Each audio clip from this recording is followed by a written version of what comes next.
আপনি কি জানেন এই দেশে এক টুকরো সিগারেটের ধোঁয়ায় ন্যায়বোধকে ধুলায় মিশিয়ে দেওয়া যায়? আপনি কি জানেন এক কাপ চা আর মিথ্যা হাসির বিনিময়ে একজন অপরাধীকে ফের দেবতার আসনে বসিয়ে দেওয়া যায়? আপনি কি জানেন এখানে রক্তের সম্পর্কও ভয়ঙ্কর সস্তা?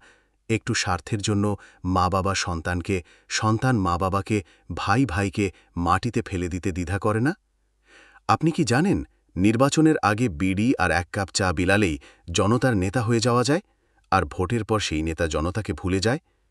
আপনি কি জানেন রাস্তায় কেউ খুন হলেও আইনশৃঙ্খলা বাহিনী ও শত শত চোখ তা দেখেও নীরব দর্শক হয়ে থাকে?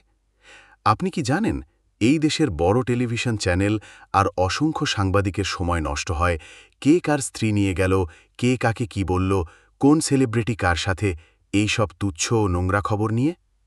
অথচ মানুষের জীবনের প্রকৃত সমস্যাগুলো রয়ে যায় অবহেলায়, অন্ধকারে। আমরা গর্ব করি মসজিদ, মাদ্রাসা, দরগা, মাজারের সংখ্যা বাড়ছে দেখে। কিন্তু প্রশ্ন হচ্ছে, মানুষ কি সত্যি বাড়ছে, নাকি কেবল পশুর সংখ্যায় মানুষের পোশাকে বেড়ে চলেছে?